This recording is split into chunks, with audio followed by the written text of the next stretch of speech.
Okay, here is Mr. and Mrs. Staley's Amped by Evergreen toy hauler. We added 4 of these 5 panels. The panel over there was already on it.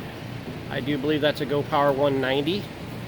And we added the 4 Rich Solar 200s. These are 24 volt panels. We have them stacked in series parallel. So these 2 are in series, those 2 are in series, and then they're put in parallel to go down to the controller.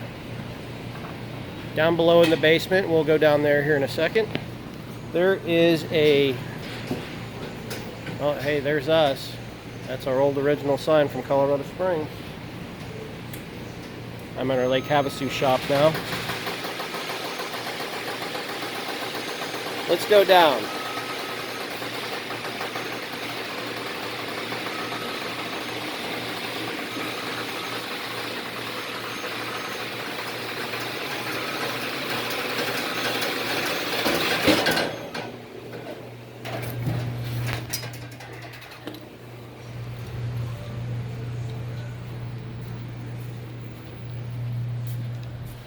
If you're interested in solar, there we are.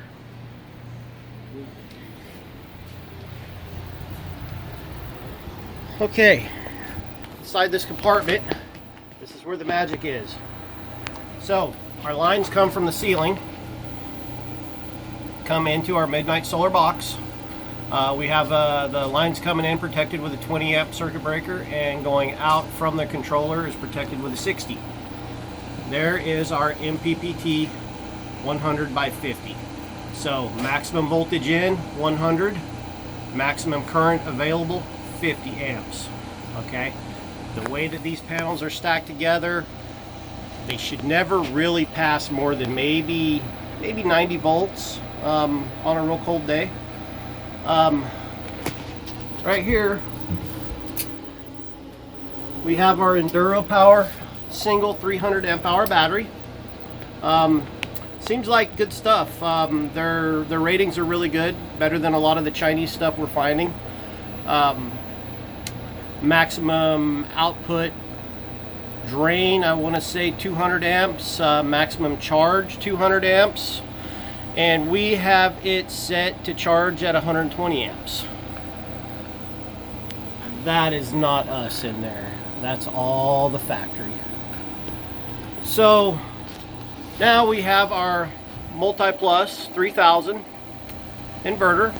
So we basically pulled one side of their 50 amp breaker panel out, passed it through this lower box into the inverter, where then we have a line that comes out of the inverter that goes back to replace the one side of their 50 amp panel inside, and then out of line output 2 of the inverter goes to this guy right here, which is for the bedroom air conditioner. That is simply a pass-through output in these inverters. Okay, here's our smart dongle. That way we can use it to read what's happening with the inverter through the cell phone or whatever you have with the Bluetooth. Here's our smart shunt. Same situation, everything's Bluetooth. Our bus bars. Now these bus bars are limited at 250 or 75 amps to pass through them, so we do not pass the inverter line through them, we just bounce it across them. If you look,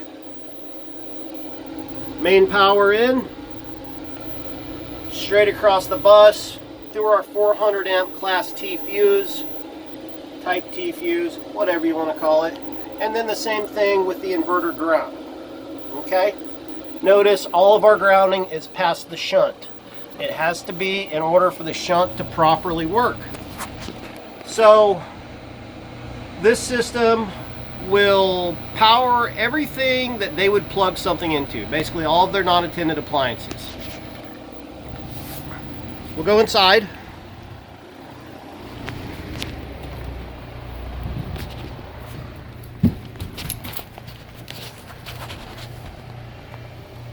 here is their switch for their MultiPlus.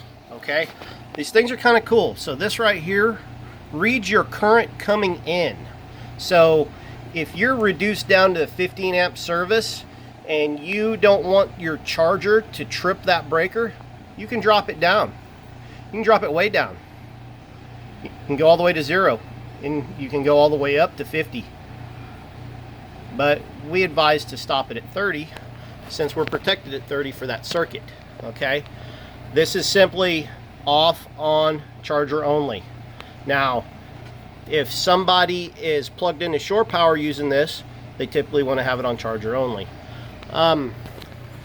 There is their controller for that single panel that was up there. We just kind of left that system alone. It's going to put a little power in. It's not going to do a lot compared to what we added, but that's okay.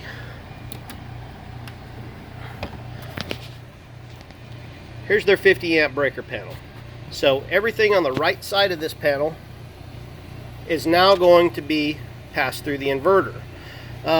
It's basically the GFIs, the microwave, and all their wall outlets. I have not relabeled this yet. That's next on my to-do list.